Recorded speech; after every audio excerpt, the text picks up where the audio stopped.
Magandang araw sa mga kababayan natin nandito sa Saudi Arabia. Meron lang akong konting advice sa mga hindi pa nakakaalam.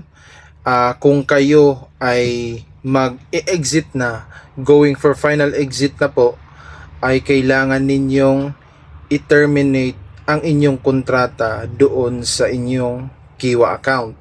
Kasi pag hindi po ninyo ito na-terminate, ay posible po na hindi sabihin ng inyong employer or hindi kayo binigyan ng idea na merong ganito pala na i-terminate nyo pala para hindi siya mag-auto renew. Kasi po ang kontrata po sa Kiwa, pag hindi po na-terminate ng employer or ng employee, ay nag-automatic po na renew ito.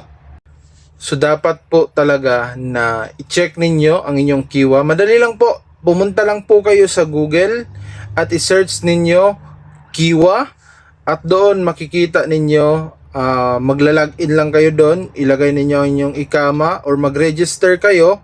Say automatic na po yan eh. Pag nasa inyo lang yung ikama ninyo, wala na pong problema yon. At saka yung phone number po ninyo na nakalink doon sa inyong AppShare, automatic na po yun. I-check nyo po doon 3 months or 60 days bago matapos ang inyong kontrata, kailangan na click nyo na yung termination doon.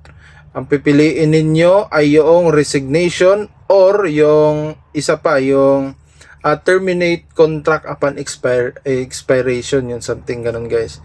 So pwede naman kayo magtanong doon sa mga employer ninyo na sir or ma'am, ako yung magpa-final exit na, meron na namang akong 3 months or 2 months na remaining, paano ko ba i-terminate ang aking kontrata? Of course, after that, kailangan magpasa din kayo ng written guys na nakasulat na hindi na kayo willing mag-extend ng inyong kontrata. At ayun lang guys, thank you so much. Pa-subscribe.